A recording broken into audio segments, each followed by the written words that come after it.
Kia ora, hello, and welcome to Anyway, the podcast where I unpack the chaos of reality TV. I am your host, Natalie McMurray, coming to you from Aotearoa, New Zealand. Today, may we all put some respect on Bobby Lytes' name. In House of Villains, Season 1, Episode 7, we see everyone filing out of the stronghold.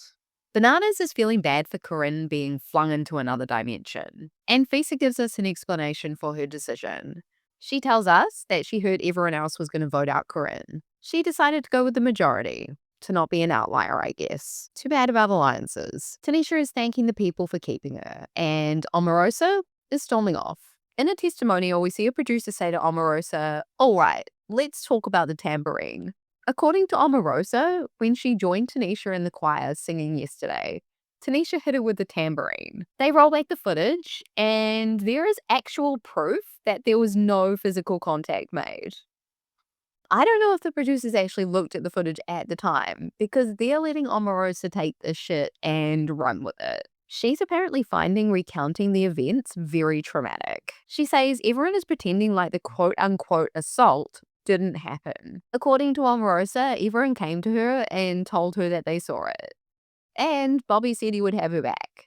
Cut to Bobby in his testimonial saying, "Nope, never happened." We see footage of Omarosa being an absolute terrorist to the producers and the film crew, saying things like, "I'm sending an email to my attorney and they need to get a security guard because the house is about to be torn down," etc., etc. Bobby says she thinks she's slick. She's trying to get Tanisha out on a technicality. He thinks it takes a true villain to be that litigious. I tend to agree. Tanisha is hugging Bananas and thanking him. She was convinced that he was going to keep Corinne. We then cut to Omarosa spiraling the fuck out in her closet because Tanisha is still here. She's now on the phone to her attorney. She thinks she's worked harder than anyone there, and she's carried these bitches on her shoulders. What in the engorged ego is happening? She says she doesn't feel safe. And now she's asking the producer to put in place a mandate for Tanisha to stay at least 10 feet away from her. The producer is like, "Let's say 5 feet. And it's on you to stay away from her." Tanisha comes up to talk and says she has absolutely no problem staying away from Omarosa. She has no intentions of fighting with her, and she apologizes for anything she did to violate her. Tanisha gets back down to the kitchen and tells everyone that Omarosa is trying to get a restraining order on her. They're all like, what in the actual fuck? To say the least, yeah. They head outside to sit by the fire. Omarosa comes out and basically sits right next to Tanisha. Tanisha is perplexed. She's like, "Don't stand so close to me." Omarosa says, "I've been trying to get Corinne out for 3 weeks, and it took me reverse psychologying you all to get her out." Fairplay thinks it's hilarious that Omarosa thinks she deserves the credit for all of the events happening in the game. Banana says he wants to see Fairplay as Supervillain of the Week. Bobby says, "No, I deserve to be Supervillain." I would argue whoever wins the challenge deserves to be the Supervillain. Anyone but Omarosa would be great at this point. The next morning, we see Bananas having a romantic time with Corinne's voodoo doll. They're eating strawberries together, he's serenading her with his guitar, they're riding a carousel pony, they're spinning around all in love, and he then flings her the fuck over the fence into the neighbor's yard. Bye, Voodoo Corinne. Upstairs, we see Omarosa is telling Bobby that she's getting a fucking x-ray for a hand. Hello fucking Al, Omarosa. Way to be the most dramatic. She goes downstairs and announces, "I've got to go get this x-ray since I was bashed on the back of the hand with a tambourine violently yesterday." Bananas is all, "Oh, of course, the tambourine. The most deadly weapon known to man." No one believes anything is wrong with this bitch's hand. Least of all we, the viewers, since we've seen the footage. With absolutely no contact. Omarosa is really trying it. Outside in the hot tub, Bananas is conspiring to get Fairplay in the supervillain seat. Fairplay gives him his word he will not put Bananas up. Does anyone else believe a word that comes out of this man's mouth? Either of these men, for that matter? No? Omarosa arrives back from her x-ray. She's been told she has to wear a hand brace for the rest of the competition. Why are these medical professionals appeasing this woman? Most doctors gaslight the fuck out of women, and I'm not for that. But this is like the opposite of being told your illness or injury is all in your head. There's nothing wrong with her, and she's walking out with a hand brace?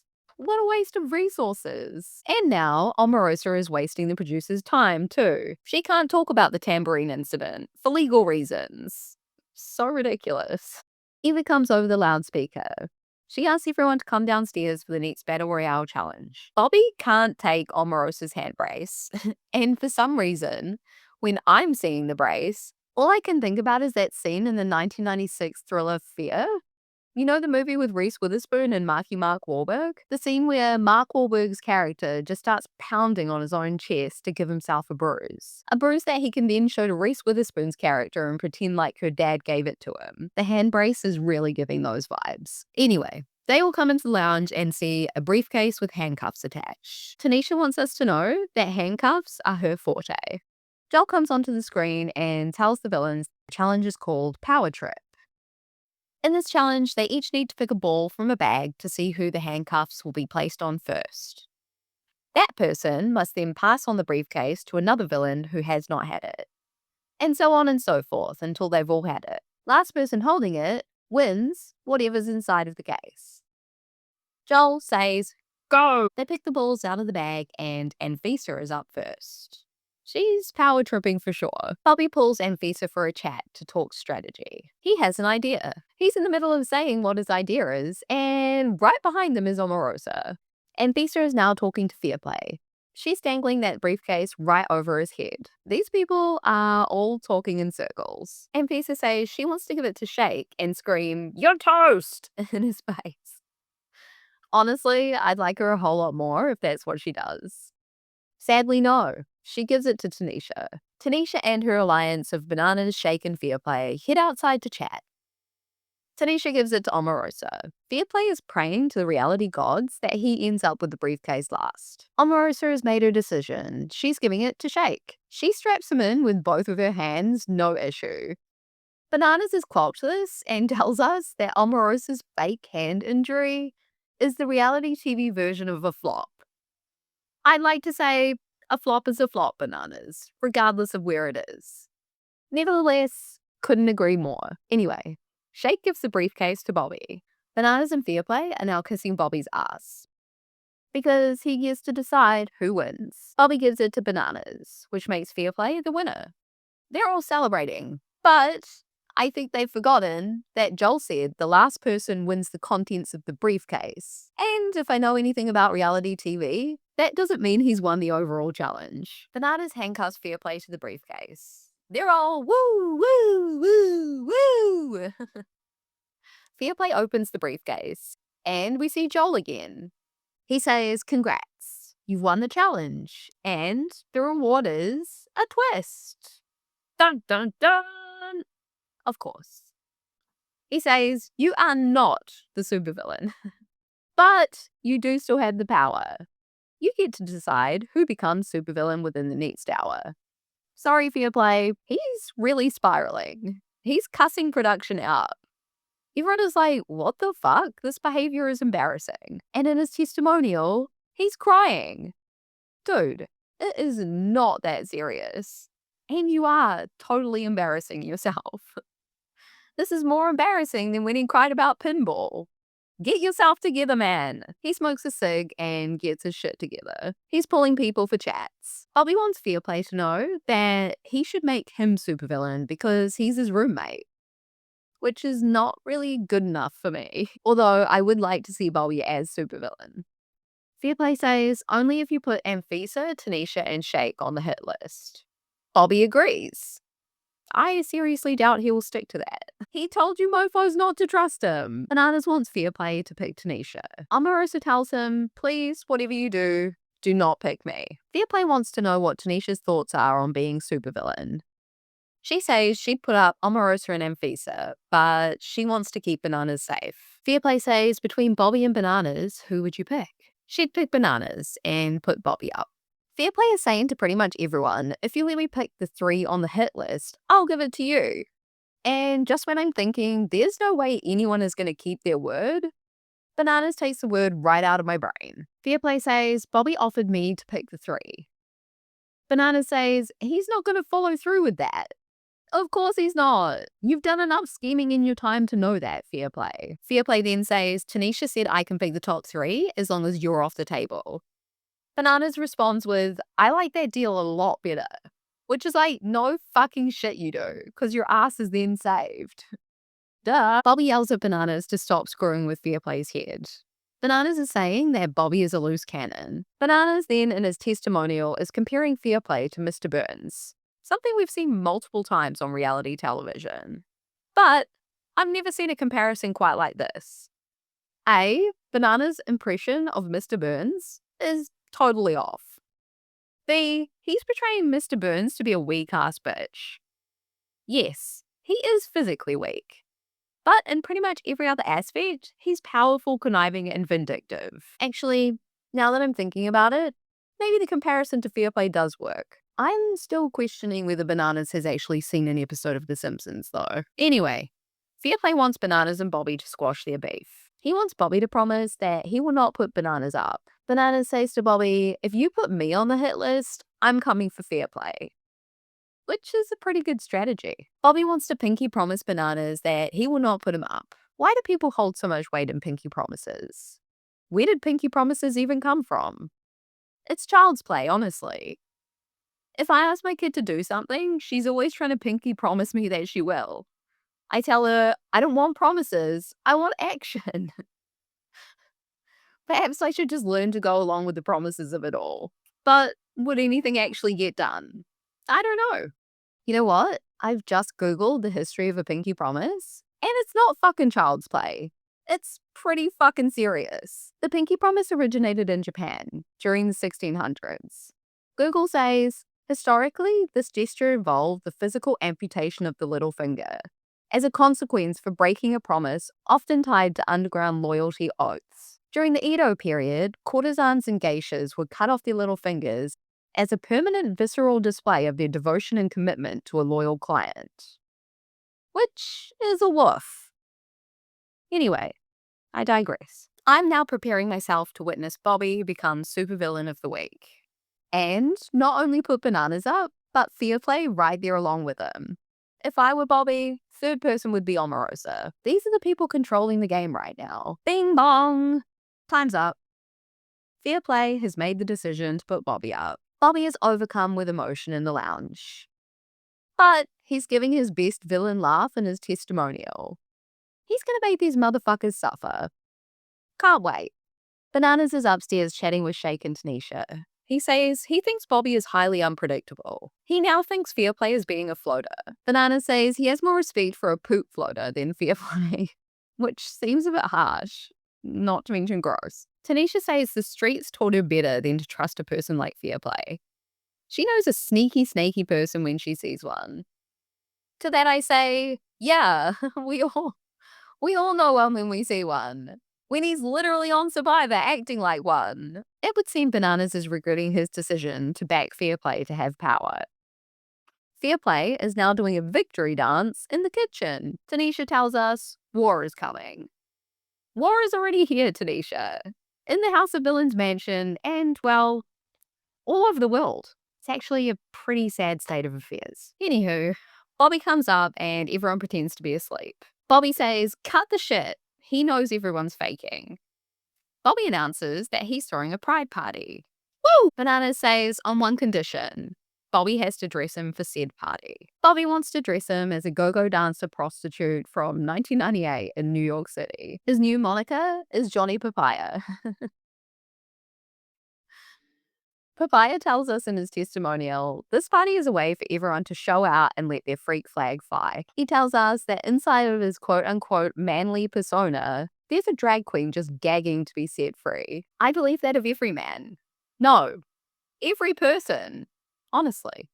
We all need to embrace our inner drag queen. Bananas tells us that he knows how to shake what his mama gave him. And he would totally do himself. He's all, would you fuck me? I'd fuck me. Very, very Buffalo Bill Bananas. Oh my god.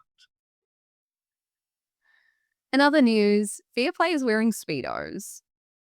Okay. Anyway, Bananas almost gives me a bloody heart attack when walking down the stairs in Bobby's tall ass boots. He damn near breaks his ankle. I know I said we should all embrace our inner drag queen, and I stand by that, but that doesn't mean you need to literally put on a pair of their shoes, especially if you've had little to no practice wearing them. Yikes. Everyone is downstairs partying up a storm. Bananas is trying to show Bobby what he could potentially lose if he were to go home. He's making me nervous wearing those shoes and dancing up on the bar. The next morning, everyone seems hungover as fuck, which is not surprising. Everyone congregates at the bar, and Bobby chooses Fairplay and Omarosa to go on his threesome date. We then see a vintage Chevrolet pull up into the driveway. The three of them get in, and Fairplay is jizzing his pants about the car, the way a lot of men tend to do with automobiles. And I guess in Fairplay's world, pinball machines. Fairplay gets to drive, so he sits behind the steering wheel. Turns out this old car doesn't work. He's turning the key and getting nothing but noise. Eventually, somebody else starts the car and off they go.